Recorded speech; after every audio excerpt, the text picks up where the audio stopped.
नमस्कार दोस्तों, आज की कहानी में आपका स्वागत है। आज बहुत जल्दी में वह घर से निकली और एक मिठाई की दुकान पर जाकर बोली, अरे भैया सुनो जरा, 2 किलो मोतीचूर के लड्डू तो पैक करना। सिया ने जल्दबाजी में दुकान वाले भैया से कहा। दुकानदार, माफ़ कीजिएगा मैम, 2 किलो तो नहीं हो पाएंगे, आप 1 किलो ही ले लीजिए। सिया, भैया ये कैसी बात कर रहे हैं आप? ऐसे भी भला कोई करता है क्या? आपको अपना सामान नहीं बेचना क्या? दुकानदार, अरे नहीं मैम, दरअसल अभी अभी एक भैया ने 5 किलो मोतीचूर के लड्डू पैक कराए हैं और ज़्यादा का स्टॉक हमारे पास है नहीं, बस 1 किलो ही मिल सकते हैं। आप कहो तो पैक करा दूं? सिया, भैया मुझे 2 किलो की ज़रूरत है और बहुत इमरजेंसी है और इतना वक्त भी नहीं है कि मैं कहीं और से लूं, इसलिए आपके पास ही आई हूं। आप मुझे बताइए किसने खरीदे हैं, मैं उनसे बात करती हूं, अगर कुछ हो जाए तो अच्छा है। दुकानदार, उधर वो भैया पीछे वाले गेट पर हैं, वहीं पर अपनी मिठाई पैक करवा रहे हैं, आप जाकर बात कर लीजिए। सिया, ठीक है भैया, आप रुकिए, मैं अभी आती हूँ उनसे बात करके। सिया पिछले दरवाजे पर जाकर एक महाशय जिन्होंने 5 किलो मोतीचूर के लड्डू लिए थे उनसे बोली, एक्सक्यूज़ मी सर, क्या आप प्लीज़ 5 की जगह 4 किलो लड्डू ले सकते हैं? दरअसल मुझे 2 किलो लड्डू की ज़रूरत है और दुकान में सिर्फ 1 किलो हैं। अगर आप 4 किलो ले तो मैं 2 किलो ले पाऊंगी। प्लीज़ सर, क्या आप मेरी हेल्प कर सकते हैं? सिया एक ही सांस में सारा कुछ बोल गई। जो महाशय मिठाई पैक करा रहे थे उनके मुंह पर मास्क लगा था। जैसे ही उन्होंने मुड़कर सिया की तरफ देखा तो उनकी आंखें सिया पर ही ठहर गईं और सिया की बातें और सूरत उन्हें ले गईं पिछले कुछ यादों में। ये शख्स कोई और नहीं, सिया का बहुत अच्छा दोस्त, या यूं कहो दोस्त से कुछ ज़्यादा, बहुत ज़्यादा ही, वो था आरव। आरव ने जैसे ही सिया को देखा तो वो मानो जैसे कुछ देर के लिए पुतला ही बन गया हो। तभी दुकान वाले भैया ने कहा, सर बताइए 4 किलो पैक कर दूं क्या? आरव तो मानो जैसे कुछ बोलने की हालत में ही नहीं था। सिया ने आरव को नहीं पहचाना क्योंकि उसके चेहरे पर मास्क लगा था, पर आरव ने सिया को पहचान लिया था। आरव ने सिया की तरफ देखते हुए दुकान वाले से कहा, ये जैसा कह रही है वैसा ही करो। ये सुनकर सिया खुशी से झूम उठी और बोली, आपका बहुत बहुत thank you sir, thank you thank you thank you so much. आप नहीं जानते आपने मुझ पर कितना बड़ा एहसान किया है। अगर आप ये नहीं करते तो मैं आपको बता नहीं सकती। खैर, जो हुआ उसके बारे में सोचना ही नहीं चाहिए। आपका thank you so much sir. Aarav तो मानो जैसे सिया की आंखों की तरफ, उसकी हंसी, उसकी खुशी, उसकी बातें सुने बिना बस बार बार उसके होठों को बंद होते खुलते देख रहा था। इससे पहले ही आरव कुछ बोलता, तभी पीछे से आवाज़ आई, मम्मा। आरव एकदम से जैसे अपने ख्यालों की दुनिया से बाहर निकला हो। इससे पहले वो कुछ कहता, मानो उसका सपना एक बार फिर से टूट गया हो। सिया पीछे पलट कर बोली, हाय मेरा बच्चा, आप यहाँ भी आ गए। आप बिना मम्मा के बिना बिल्कुल भी नहीं रह सकते ना? रुको, आप अभी आती हूँ मैं। आरव ने जैसे ही सुना कि एक छोटा सा बच्चा सिया को मम्मा कहकर पुकारता है, आरव की तो मानो खुशियाँ जैसे एक ही पल में गायब हो गई हों। उसने बिना देर लगाए अपनी नज़रें सिया के गले में डाली। वहाँ उसे कोई मंगलसूत्र नहीं दिखाई दिया और उसके अगले ही पल उसने सिया की मांग में देखा, वहाँ भी उसे कोई सिंदूर दिखाई नहीं दिया। उसे कुछ समझ नहीं आया कि आखिर हो क्या रहा है। सिया की शादी हो गई है या नहीं हुई है, वह कुछ समझ नहीं पा रहा था। तभी दुकानदार ने कहा, यह लीजिए भैया आपके लड्डू पैक हो गए। आरव जैसे अपने ख्यालों से बाहर निकला हो, सिया बच्चे के साथ अपनी बातों में लग गई। तभी पीछे से किसी ने आवाज लगाई, अरे आरव, मिठाई पैक हो गई हो तो आ जाओ लेकर। सिया ये नाम सुनकर एकदम से चौंक गई। उसने तुरंत पीछे पलटकर देखा, लेकिन तब तक आरव मुड़कर जा चुका था। इससे पहले वो कुछ सोचती समझती दुकान वाले ने कहा, मैम आपकी मिठाई पैक हो गई है, आप ले जा सकती हैं। सिया मिठाई लेकर सबको बांटने लगी। दुकान वाले ने पूछा, अरे मैम, आपने हमसे ही तो मिठाई लिया और आप हमें ही दे रही हैं। सिया, रख लीजिए भैया, खुशी से बांट रही हूँ, बस आप आशीर्वाद दे देना। दुकानदार ने कहा, हाँ मैम, हमारी दुआ आपके साथ है, पर आप यह तो बताइए किस खुशी में बांट रही हैं। सिया ने कहा, आज मुझे पहली बार किसी ने मम्मा कहकर बुलाया है, इस खुशी में मिठाई बांट रही हूँ। और हाँ भैया, वो जो सर थे ना जिन्होंने अपने हिस्से के लड्डू मुझे दे दिए थे, उनके लिए भी। दुकानदार इससे पहले कुछ कहता, सिया बोली, हाँ मैं जानती हूँ, हाँ मैं जानती हूँ, वो जा चुके हैं, पर फिर भी यह उनके हिस्से का है, अब रख लीजिए अपने पास। दुकानदार ने कहा, अगर आप बुरा ना माने तो एक बात पूछूं क्या? सिया खुशी से बोली, अरे आज आपको एक क्या दो बातें जो पूछना है पूछो, आज मैं किसी बात का बुरा नहीं मानूंगी। दुकानदार ने कहा, मैम आपको देखकर लगता तो नहीं है कि आपकी शादी हो गई है, फिर यह बच्चा आपका कैसे? सिया ने कहा, एक बात कहूँ भैया, जरूरी नहीं कि माँ बनने के लिए बच्चा पैदा ही किया जाए, वो मातृ प्रेम होता है ना, वो सबके अंदर होता है। आप अब मिठाई खाइए, मैं चलती हूँ। सिया के जाते ही आरव दुकान पर वापस आता है और बोलता है, अरे भैया, यह मेरी बाइक का हेलमेट रह गया है, आपको मिला क्या? दुकानदार ने कहा, हाँ भैया, वह उस टेबल पर रखा है, आप ले लीजिए, और यह लीजिए आपके लिए मिठाई। आरव ने कहा, यह किस खुशी में मिठाई दे रहे हैं मुझे? लगता है आप हेलमेट रखने के लिए। अरे नहीं नहीं, वो जो मैडम जी हैं ना, जिन्होंने आपसे 1 किलो मिठाई ली थी, वो बांट कर गई हैं और खास कर आपके लिए दे कर गई हैं। पर देखिए, आपकी किस्मत अच्छी है, आप वापस भी आ गए। आरव धीरे से बोला, किस्मत अच्छी होती तो क्या ही बात थी। खैर भैया, लाइए मिठाई खिलाइए, दीजिए। अब वैसे आप बताइए, किस खुशी में मिठाई बांट रही थी वो मिठाई? दुकानदार ने कहा, अरे भैया, आज उनको उस बच्चे ने पहली बार मम्मा कहा था, इस खुशी में मिठाई बांट रही थी। आरव मिठाई खाते हुए ही बीच में बोला, वैसे भैया, वह मैडम लग नहीं रही थी कि उनकी शादी हो गई है, फिर भी उनका बच्चा है। दुकानदार ने कहा, भैया जी, उनकी शादी नहीं हुई है और बच्चे का तो मुझे पता नहीं, पर वो मैडम ने मुझसे कहा कि जरूरी नहीं माँ बनने के लिए बच्चा पैदा ही किया जाए, बाकी तो वही जाने। इतना कहकर चली गई। आरव यह सुनकर एक ही पल में खुश हो गया कि शादी नहीं हुई, लेकिन यह सोचकर अभी परेशान था कि वो बच्चा था कौन? सिया को मम्मा कह रहा था। जो आरव इसी कश्मकश में सोचते हुए अपना हेलमेट लेकर चला गया। कुछ दिनों बाद सिया उस बच्चे से, वासु से बातें करती हुई रास्ते में जा रही थी। तभी अचानक वह सामने किसी से टकरा गई। वो कोई और नहीं, आरव ही था, जो कुछ सामान लेकर जा रहा था और उसका सारा सामान फैल गया। लेकिन आज आरव के चेहरे पर मास्क नहीं था, तो सिया ने उसे देख लिया।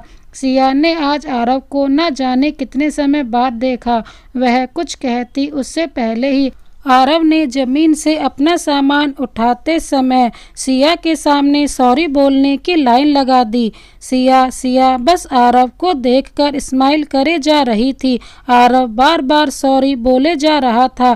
तभी सिया आरव को बीच में टोकते हुए बोली, आरव और कितना सॉरी बोलोगे, बस भी करो। आरव ने जैसे ये सुना, उसने तपाक से अपनी नजरें उठाई और सिया को देखकर जैसे मौन रह गया। सिया गोद में वासु को लेकर आरव की तरफ स्माइल करे जा रही थी। आरव ने कहा, आई एम सॉरी, मैंने देखा नहीं, तुम्हें चोट तो नहीं लगी और तुम्हारा बच्चा तो ठीक है ना, किसी को कुछ लगा तो नहीं। सिया आरव की तरफ अपना हाथ बढ़ाते हुए बोली, डोंट वरी, मैं ठीक हूँ और मेरा वासु भी ठीक है, तुम उठो। और आरव ने सिया का हाथ अपनी तरफ बढ़ाते हुए देखा तो उसे अपना हाथ बढ़ाने में थोड़ी झिझक हुई। सिया ने कहा, मेरा हाथ पकड़ सकते हो। आरव को कुछ समझ ही नहीं आ रहा था कि आखिर हो क्या रहा है। उसने सिया का हाथ पकड़ा और खड़ा हो गया। सिया बोली, तुम तो ठीक हो ना, वैसे कहाँ जा रहे थे और तुम यहाँ कैसे, क्या करते हो, कहाँ रहते हो? आरव ने कहा, अरे रुक भी जाओ, तुमने तो सवालों की झड़ी लगा दी। इतने सारे सवाल, यहाँ रास्ते में खड़े होकर जवाब दूं क्या? और देखो ना, गर्मी भी बहुत है, तुम्हारे बच्चे को दिक्कत होगी धूप में। सिया ने कहा, इसका नाम वासु है। आरव ने पहले ध्यान नहीं दिया, लेकिन इस बार जब सुना तो वह चौंक गया और अटकते हुए बोला, ये नाम तो सिया वही है ना जो मैं कहता था। सिया ने कहा, सुनो ना, यहाँ पास में ही एक पार्क है, क्यों ना हम वहाँ चलकर बातें करें, अगर तुम्हें कोई दिक्कत ना हो तो। आरव बोला, इतने वक्त बाद तो मिली हो तुम, तो चल सकते हैं, चलो चलते हैं। आरव और सिया पार्क में आकर बैठ गए। सिया ने, तो बताओ मुझे, तुम यहाँ कैसे, कब आए, क्या करते हो? आरव ने कहा, पहले सांस लो, मैं तुम्हें सब बताता हूँ। तो सुनो, यहाँ एक कॉलेज में एज ए प्रोफेसर मेरी ज्वाइनिंग हुई है, तो बस कल ही आना हुआ मेरा यहाँ, और मैं यहीं वो सामने वाली बिल्डिंग में रहता हूँ। तुम बताओ क्या कर रही हो आजकल, कैसा चल रहा है सब कुछ? सिया ने कहा, मैं आज भी तुम्हें याद हूँ, मुझे तुमने पहचान भी लिया। आरव ने कहा, पहचान तो तुमने भी मुझे लिया। सिया, तुम्हें भूली ही कब थी जो पहचान नहीं पाती। आरव, हाँ तो बताओ क्या करती हो आजकल, कहाँ रहती हो? सिया, मैं 1 साल पहले इस शहर में आई, एक एनजीओ के थ्रू, तो बस यही जॉब है मेरी, और जिस बिल्डिंग में तुम रहते हो उसके अपोजिट जो बिल्डिंग है वहाँ रहती हूँ। और बताओ तुम, घर में सब कैसे हैं, तुम्हारी बीवी, बच्चे वगैरह, तुम्हारे पेरेंट्स? आरव हंसते हुए बोला, मेरे पेरेंट्स तो बिल्कुल ठीक है, बाकी और किसी का मुझे पता नहीं। सिया चौंकते हुए बोली, पता नहीं से क्या मतलब, तुम्हें नहीं पता, लड़ाई झगड़ा कर रखा है क्या? आरव, अरे बस भी करो, लड़ाई झगड़ा हो कहाँ से, जब कोई हो तब ना। सिया, मतलब तुमने शादी नहीं की?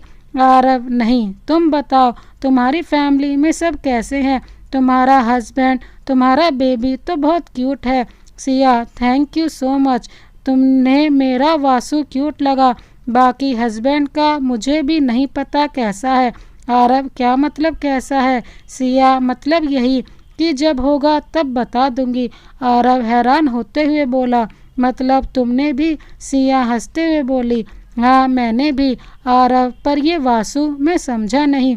सिया, हाँ वासु मेरा ही बच्चा है और मैं इसकी माँ, पर मैंने जन्म नहीं दिया। जब मैं शहर में आई तब मुझे यह एनजीओ में मिला था और मैंने इसे अडॉप्ट कर लिया, क्योंकि उस वक्त मैं बिल्कुल अकेली पड़ गई थी, समझ नहीं आया क्या करूं। वासु के मेरी ज़िंदगी में आने के बाद मुझे जीने की वजह मिल गई हो, एंड आई एम सॉरी, क्योंकि उस वक्त मैं तुमसे शायद नहीं कह पाई, क्योंकि हिम्मत भी नहीं थी, पर आज कहती हूँ, सॉरी। आरव, तुम सॉरी मत बोलो, तुम्हारी कोई गलती नहीं है। सिया, सिया रुंधली आवाज़ में, गलती है मेरी। आरव और खो गई उन पुरानी यादों में, जब 5 साल पहले आरव और सिया कॉलेज में मिले थे। धीरे धीरे दोस्ती हुई और दोस्ती प्यार में कब बदल गई किसी को पता ही नहीं चला। सिया हमेशा आरव को अपना अच्छा दोस्त बताती थी, उसने कभी अपना प्यार आरव के सामने जाहिर नहीं किया। आरव ने कई बार कहा कि मैं तुमसे बहुत प्यार करता हूँ। सिया बदले में कुछ नहीं कहती थी, बस यही कहती थी, घर वाले नहीं मानेंगे हमारे।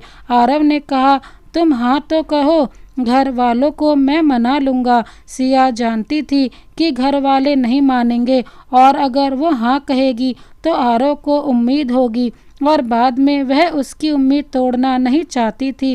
कॉलेज खत्म होते होते और आरव ने सिया के सामने अपने सारे जज्बात रख दिए और कहा, मैं तुमसे बहुत प्यार करता हूँ सिया, शादी करना चाहता हूँ, बस तुम एक बार हाँ कह दो, मैं मना लूँगा घर वालों को। सिया ने कहा, तुम बहुत अच्छे हो आरव, कोई भी लड़की तुमसे शादी करके खुश रहेगी, पर जब तक मेरे घर वाले नहीं कुछ कह सकते मैं कुछ नहीं कहूँगी।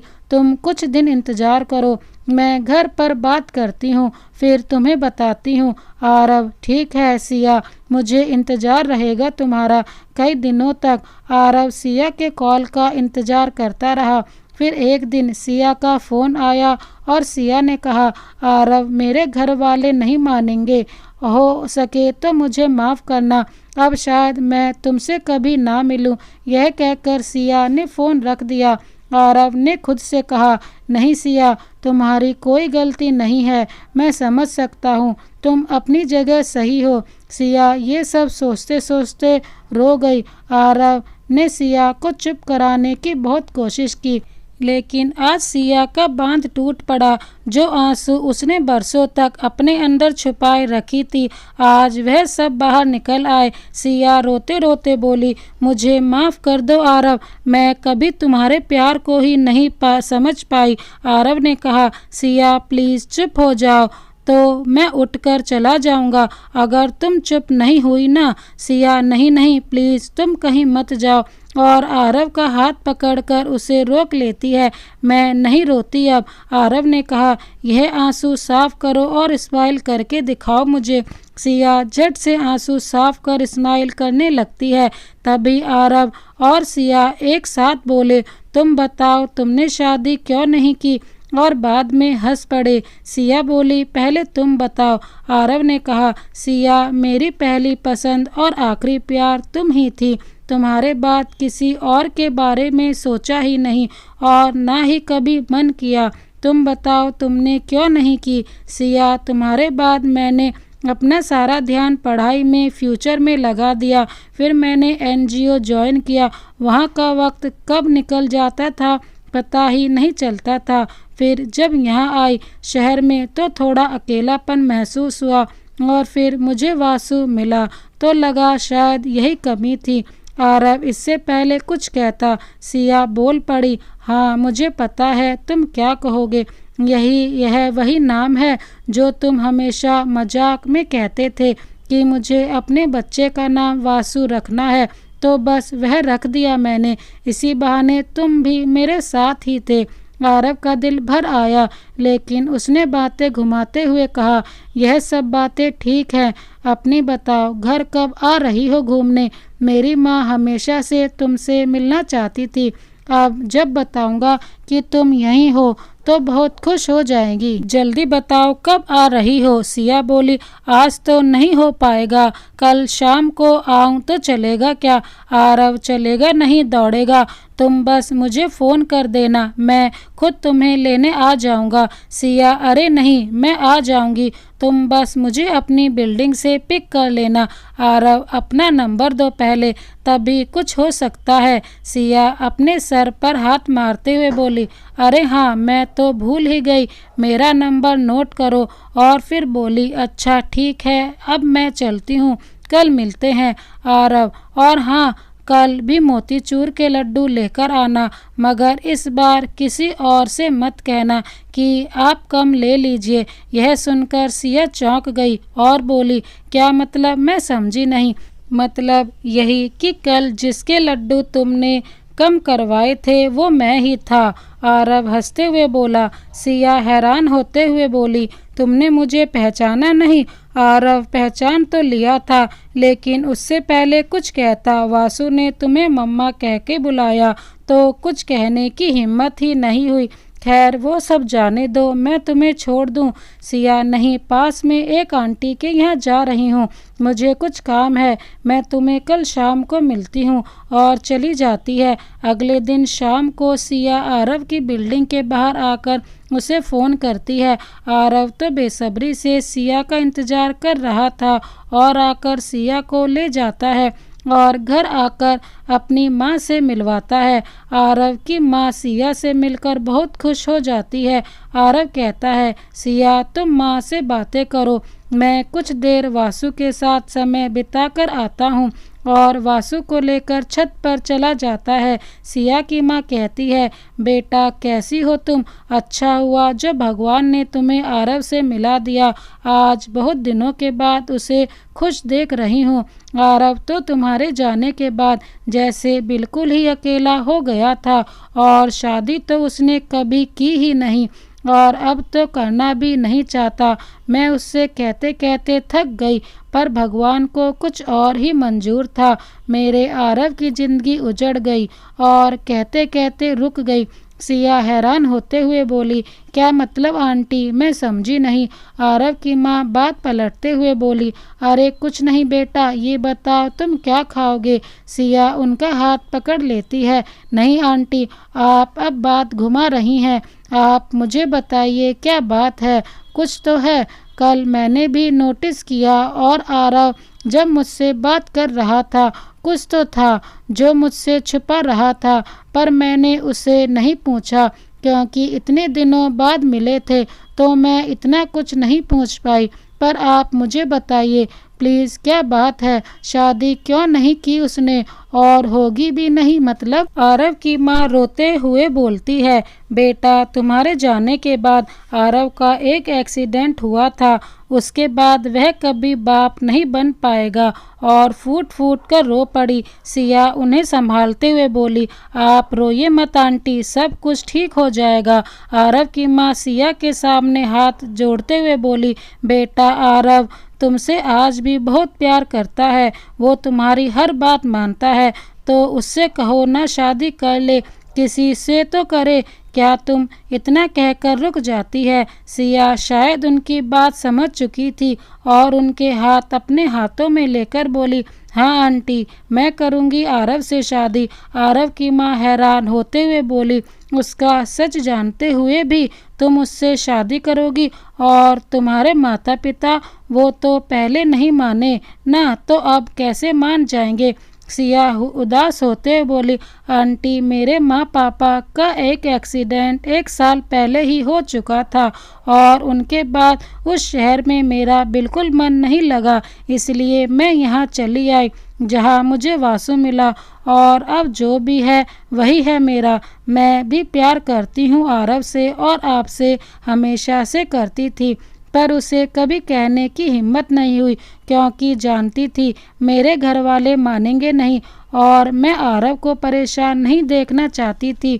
ये कहकर सिया आरव की माँ के गले लगकर रो गई। उनकी रोने की आवाज़ सुनकर आरव नीचे उतर के आया, और उनको रोते देख परेशान हो गया, और बोला, क्या हो गया आप दोनों को? आप रो क्यों रही हैं? आरव की माँ अपने आंसू पोंछे और बोली, कुछ नहीं बेटा, यह खुशी के आंसू हैं। ये है ना मेरी बहू अभी से रुला रही है, मुझे शादी के बाद क्या करेगी? आरव बोला, अरे माँ सिया तुम्हें क्यों रुलाएगी? और आपने क्या कहा आपकी बहू? और बोलते बोलते रुक गया। मतलब मैं कुछ समझा नहीं। आरव की माँ बोली, जो तूने सुना वही। सिया वासु को अपनी गोद में लेकर शर्मा गई। आरव अटकते हुए बोला, पर माँ आप तो जानती हैं ना मैं शादी नहीं कर सकता। तभी सिया आरव का हाथ पकड़ते हुए बोली, मैं जानती हूँ यार, और जैसे माँ बनने के लिए बच्चे को जन्म देना जरूरी नहीं है, वैसे ही पिता बनने के लिए भी जरूरी नहीं कि आप उसके लिए ठीक हो। जैसे मैं वासु को जन्म दिए बिना ही माँ बन सकती हूँ, तो क्या तुम उसके पिता नहीं बन सकते? आरव बोला, पर तुम्हारे पेरेंट्स नहीं मानेंगे सिया। आरव की माँ उसे रोकते हुए बोली, बेटा सिया के माता पिता अब इस दुनिया में नहीं है। सिया अब हमारी जिम्मेदारी है। और वासु को अपनी गोद में लेकर बोली, तुम दोनों बातें करो, मैं मिठाई लेकर आती हूँ। आरव बोला, सिया तुम कहीं माँ की दबाव में आकर या माँ की बातों में आकर तो नहीं बोल रही हो ना? अगर ऐसा है तो जो भी हो मुझे सच बता दो, मैं तुम्हारे साथ ऐसा नहीं कर सकता। आरव का हाथ अपने हाथों में लेते हुए सिया बोली, आरव, आंटी ने मुझ पर कोई दबाव नहीं बनाया और उन्होंने मुझे बताया जो भी हुआ उसमें तुम्हारी कोई गलती नहीं है। और सच कहूँ तो मैं भी तुमसे बहुत प्यार करती हूँ, अब से नहीं, पहले दिन से जब मैंने तुम्हें देखा था तब से, पर कभी कहने की हिम्मत ना हुई और ना कह पाई। तो कहो, बनोगे मेरे वासु के पापा? यह कहकर सिया की आंखें भर आई और आरव भी हाँ में सिर हिलाकर सिया को गले लगाकर रो दिया और बोला, आखिर मेरा सपना सच हो ही गया, मेरे बच्चे का नाम वासु हो ही गया। तुम्हारा बहुत बहुत थैंक यू सिया, यूँ तुम मेरी जिंदगी में आई। सिया बोली, मैं नहीं, हमारा वासु। अगर वह जिंदगी में नहीं आता तो मैं तुम्हारी जिंदगी में नहीं होती और न हम शायद एक दूसरे के कभी भी हो पाते। और दोनों गले लग कर रो देते हैं। तो दोस्तों, ये कहानी आपको कैसी लगी हमें कमेंट बॉक्स में ज़रूर बताएं। इसी तरह की कहानी देखने के लिए हमारे चैनल को अभी सब्सक्राइब कर बेल आइकन को प्रेस कर दें। Thank you so much. Vande Mataram.